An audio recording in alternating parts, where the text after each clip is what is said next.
Please pick up. This is certainly no jam, He's a monster. but a gourmet feast that these two Gascon pigs are on the verge of devouring. Put that a bit further away, guys. We need to get over there. A fine 3-star gourmet meal.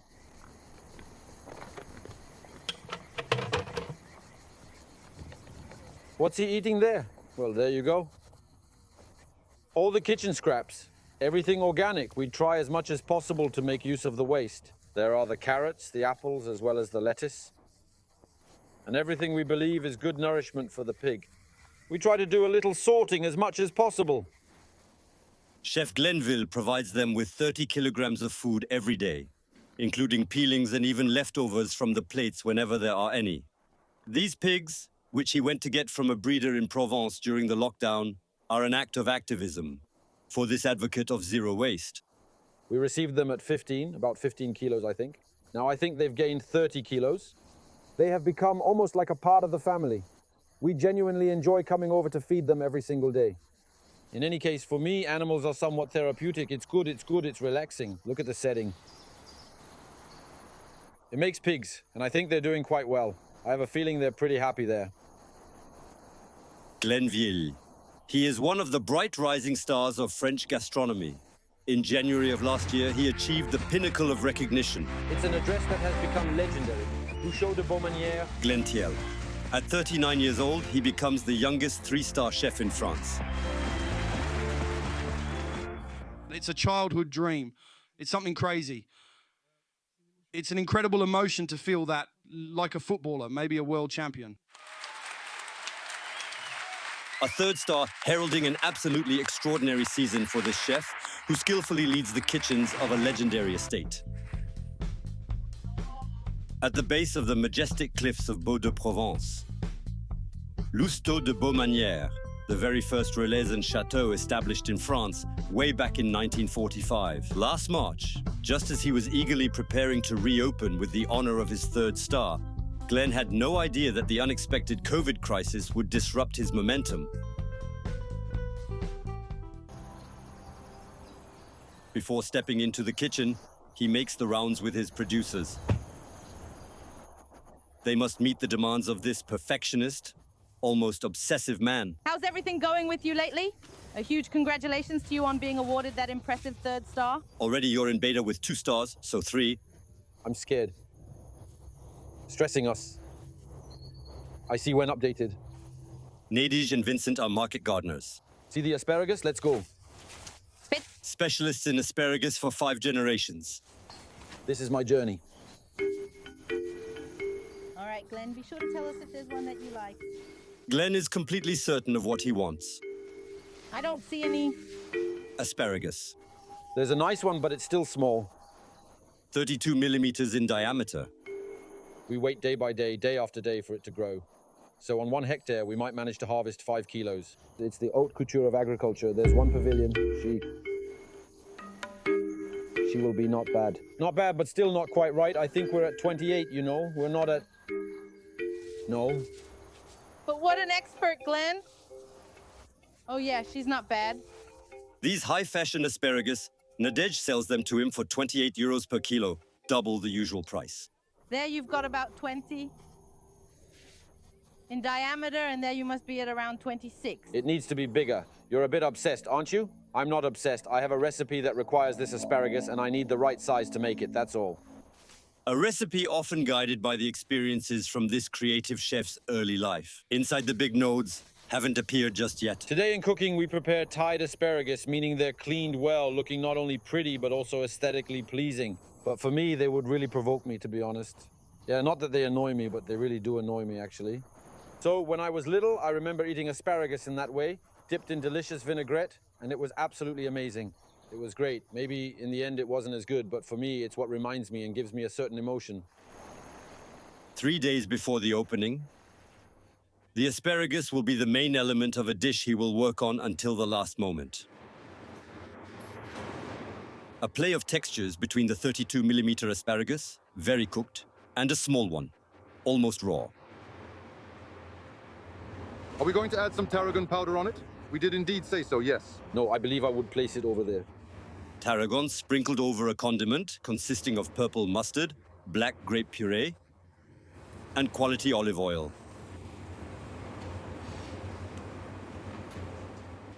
Interesting. Isn't something missing, honestly? Not much is. The cooking is quite fine, but unfortunately the plating is less so. This dish certainly won't be added to the menu. Do you think it might be wise to flash the Bigorre ventrèche slightly to better enhance its flavor? Yes, let's definitely make sure to do that. With his second in command, he's trying for the first time a dish that combines onion, truffle, and pork belly. An idea the chef came up with this morning. Do we put the juice directly on the peach? Or can it trap the smell too? Since it's a thick juice, maybe we'll put it on the onion instead. It ought to be rich and indulgent. Keep going with the onion. In a prestigious 3-star restaurant, the dishes must achieve and maintain a flawless balance between taste and presentation. All right, we'll make a more refined line as it's a bit crude now. Yet Glenn manages to take things even further. We serve everything between 47 and 48 degrees. Just as cold inhibits flavors, so does heat. So we tasted dishes, the same dishes, at certain temperatures. We noticed that beyond 51 to 52 degrees, on the first bite, there was a sensation of heat, not a taste sensation. That is to say, the palace was overwhelmed by the heat and the mines. They no longer focus on taste analysis, but rather on attention. It's too hot. Another experiment, searching for the perfect cooking technique. To steam this piece of monkfish, the chef will use the fish's skin. The idea is to embellish everything. Even the skin, we could marinate it. A few staples. Before baking at 150 degrees. Let's see what happens. See you later. In merely a matter of seconds, the skin tightens up. A waterproof skin that keeps the fish from drying out. 6 minutes later, verdict. We're going to cut. At times, it can take nearly 100 attempts and a full year for a dish to come together. Got the crane, feel it, sense it. Look at our creation, it's amazing. You must keep creating, always have ideas. It works, it doesn't work, it's no big deal, we move on to something else. For me, that's what gets me up every morning. It's finding a great idea. I say to myself, wow, that's something innovative, something a little... A mind in a constant state of turmoil ever since early childhood. This Breton moved to Provence 5 years ago with his family. Good crepe, pure butter, my little Breton.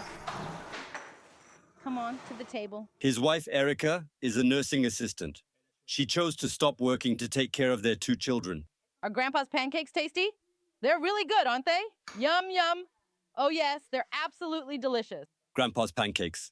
Erevan, 21 months, and Lilouen, 11, enjoy Grandpa's. Jean-Michel, a retired police officer, has just arrived from Côte d'Armor to attend his son's first 3-star service. This achievement is a personal triumph for this child who had struggled with dyslexia. Back then, dyslexia was not recognized as dyslexia. It was just labeled as being the class dunce, and that was it. Ever since I was young, I've tended to see things in a slightly different way than most other people do. That is to say, I could practically read a question by starting from the end. It was quite strange. I truly can't explain it. I simply saw the whole thing as if it were upside down.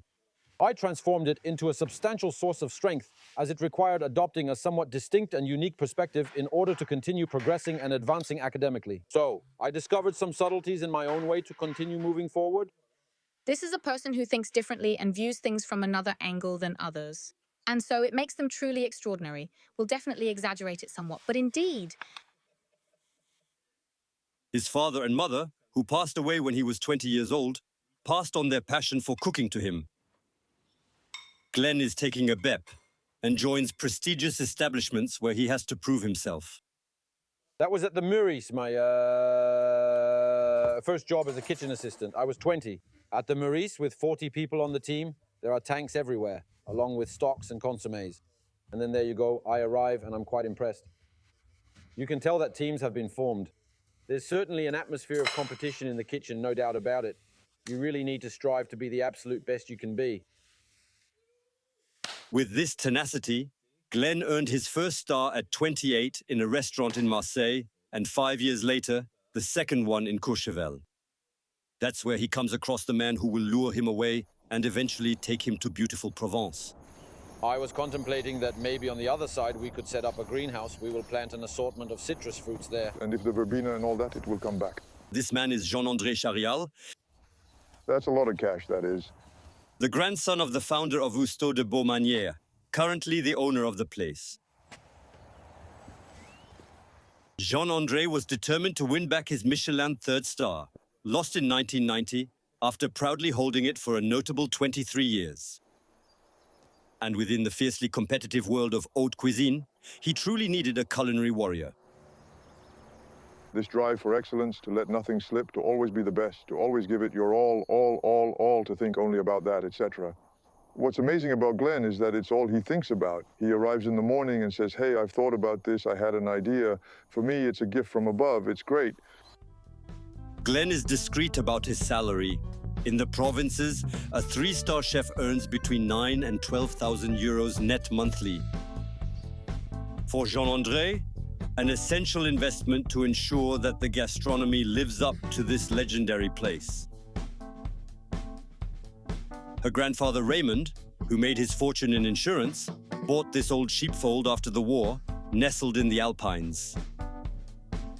He learns to cook and turns it into a hotel restaurant. A crazy gamble in the village of Les Baux-de-Provence, which was almost deserted at the time. But with its unique setting and the quality of its table, the place becomes a getaway for many artists. Cocteau, Picasso, friends of Georges Pompidou. The grandfather turns his establishment into a meeting point for the great of this world. American President Truman, Chinese leader Deng Xiaoping, and even the Queen of England. So visiting the end of Provence, who will spend 2 nights in his hotel. What had stunned me first was the mountain of suitcases they had. It involved the 3 trucks. She brought along her own water for making tea, the clothes, the other stuff, and so on. Then she arrives, displaying perfect etiquette. Dinner is at 8. At 7:58, she's coming down. 7:59, the door opens, and by 8, she's seated. History will remember that she ate a stuffed wolf in pastry crust with shrimp sauce and a leg of lamb drizzled with a montrachet. Certain moments can be quite discreet. The room in Mycenae. Chirac and the interpreter.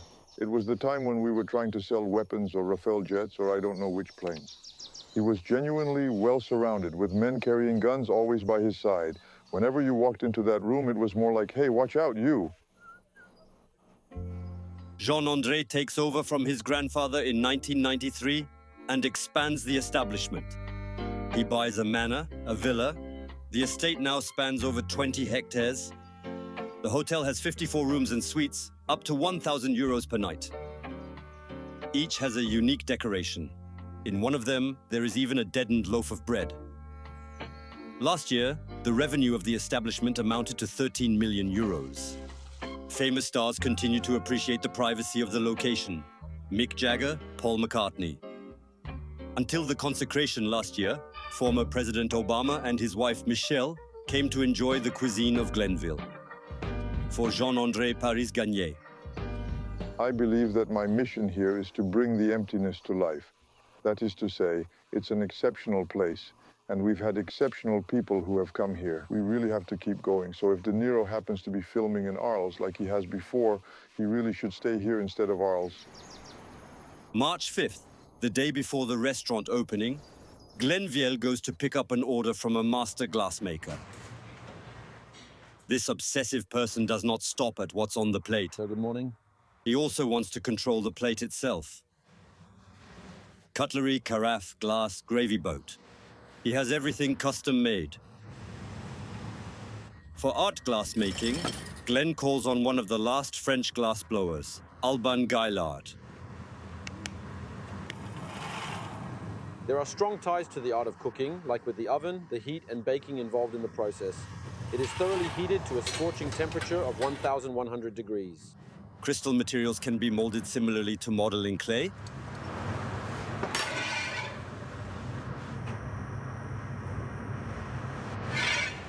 Yep, we must hurry. Glenn requested that Alban create a delicate shell of a sea urchin. That's good. You've done well recreating the sea urchin that would have lost its spines. Not bad. He was a bit tipsy. Yeah, that's it. No, it's perfect. I can really see the little sea urchin, you know, with the little seaweed around it. It's really pretty. And then I also like, in crafts like this, sometimes that little imperfection, it shows a human behind it. It shows a real sensitivity. I really like it a lot. I'm quite happy. That's great. Price of the bowl, 25 euros. Each time, Alban has to decipher the chef's desires. We discuss things, he checks out what's available in the store, and then he draws up sketches for me. So that was the decanter that was specifically intended to aerate the wine. So it feels a bit odd like that. It seems as if we've done this back in kindergarten, in the very first year, in the first section, and we haven't progressed much further. Well, the idea was, thank you. Ah, there you go. That's Alban. He's a bit more advanced than I am. 3 months of work later. And so we managed to recreate that. So here the sommelier's hand is embossed inside. See, I was aiming for her to appear like a shadow. Annually, the restaurant spends around 60,000 euros on green plates and cutlery. Okay, thanks. See you soon and many thanks. The cost of the damage is estimated at 20,000 euros per year. Bespoke tableware, meticulously crafted haute couture dishes, and an outstandingly distinguished 3-star service. I'm stressed. I sense you're stressed. Will I go? No, I told you you won't listen because you're stressed. You just won't. Relax, we're here, we're all calm. Fabien, a young and nervous clerk. He has just been hired and is about to make his debut on stage tomorrow for the first time. He receives 1,400 euros net with meals and housing. When you make it for us, I'll change it for you. All right. It's the dress rehearsal with Lawrence Hustel taking charge as the venue manager.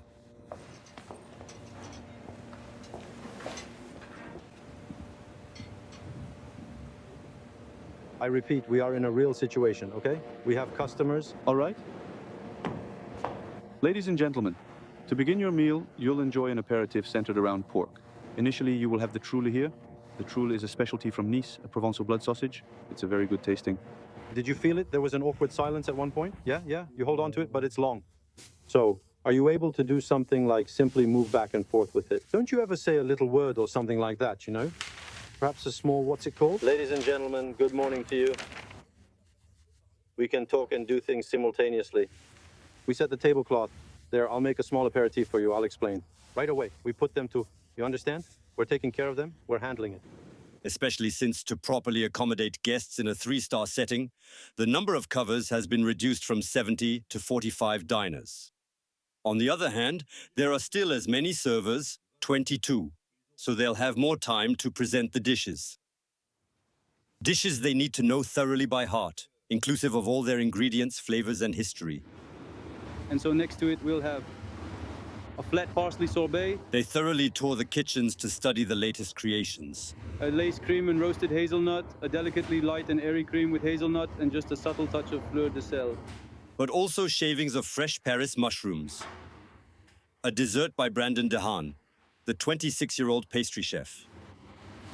Apart from the association of different roots, what did you want to represent, Brandon? We've depicted a leaf gently drifting down in the forest, leaving behind subtle air trails. We've also illustrated tiny deer tracks, symbolizing the delicate and gentle presence of nature. It's similar to a tasting experience that evokes both the senses and the most vivid and cherished memories, much like savoring every detail and nuance. When you eat the sorbet, it kind of conditions your palate for your career. The interesting thing is that from afar, you see it from a distance and you want to get closer to see everything there is. All right, I'll start over. Go! Otherwise, I'll eat it all. The rest, the batch? Yes.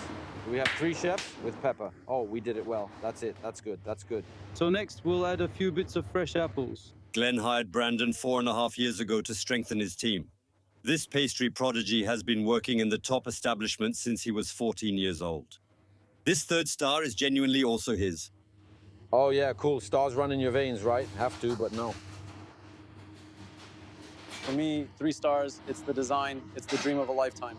So obviously I got the tattoo because it's serious for life. You really can't afford to lose it. It's not a big deal. I would have had it at least. It's truly essential. When it comes to truly significant words, no, it's really not a big deal at all. What do you mean? We simply can't just let it drift away like that. I'm telling you, we'll need to hustle. It's the big night. The first 3-star service. To get his team in the right mindset, Glenn has put up menus and photos on the wall, leading from the locker rooms to the kitchens, of the 29 French chefs who bear the most prestigious of distinctions. Tonight, the great names of French cuisine are looking at them.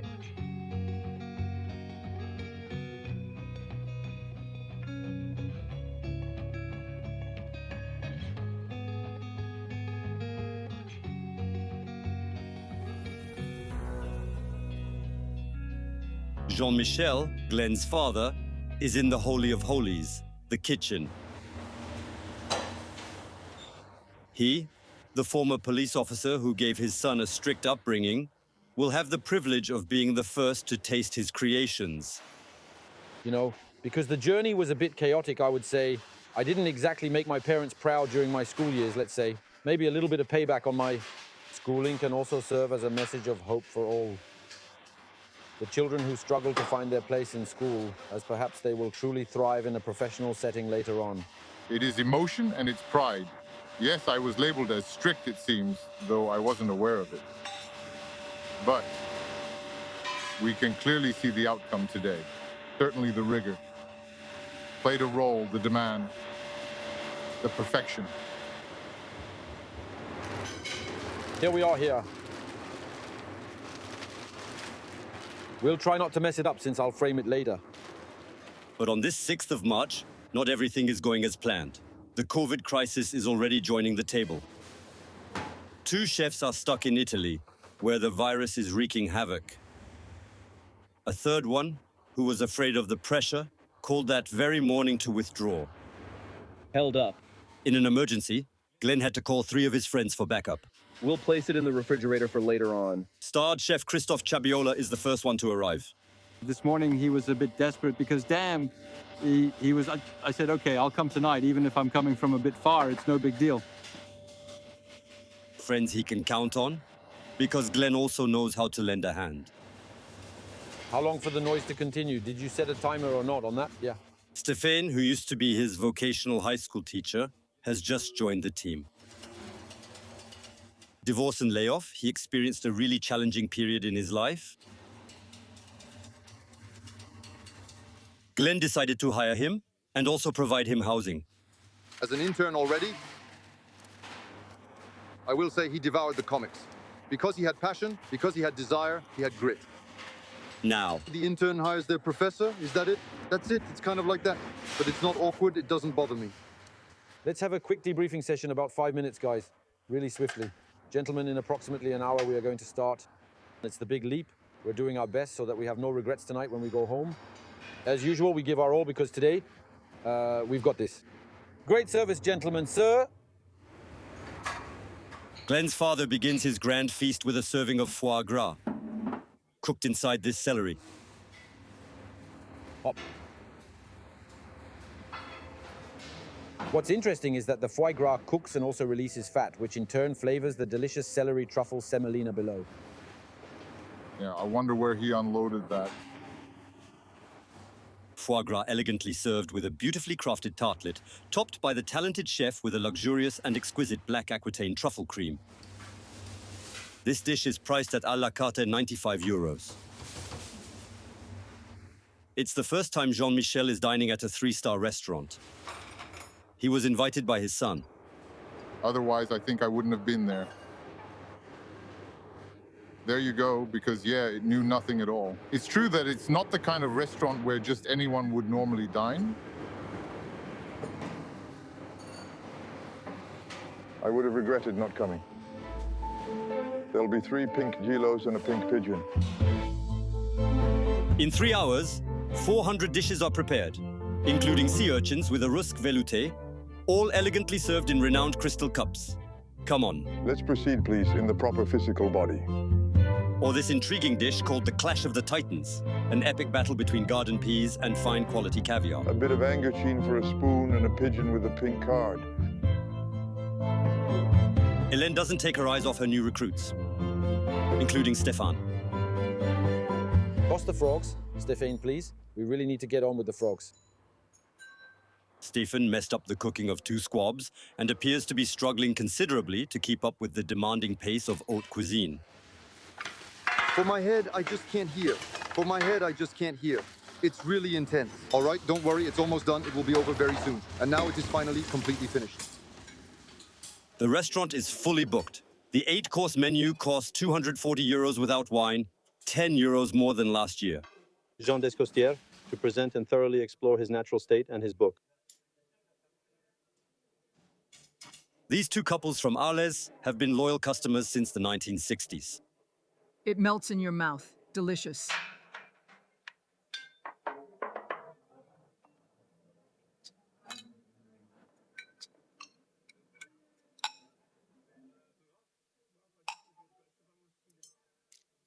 This evening, rather than having Brad Pitt, we'll have Pierre Arditi as our guest, hosted by Jean-André. Fabien, the young assistant, makes his entrance on the stage, stepping confidently in front of the assembled actors. The chef was keen to recreate the classic story of the 3 little pigs, featuring the wooden house, the straw house, and here, the sturdy stone house. You decide which one is best? Well, We'll tell you which is best, so it's not always the dirtiest in the end.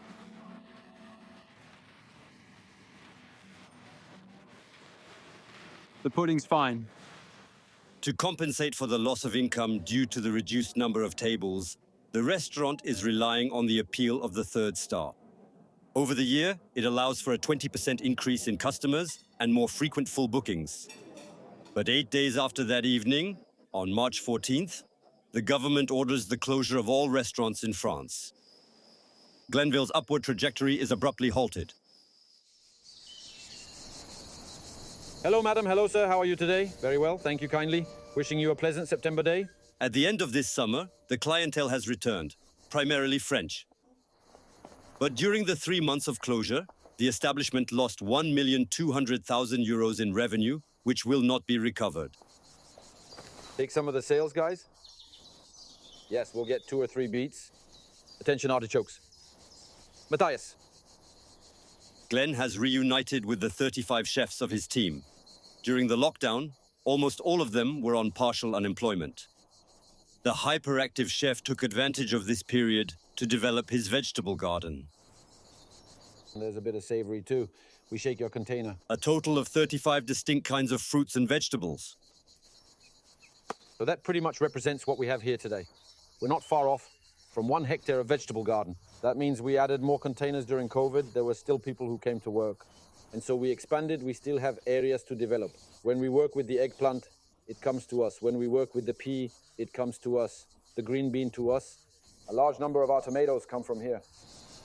We will never be completely self-sufficient.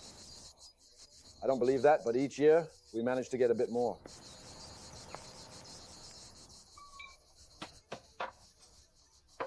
To make up for the loss,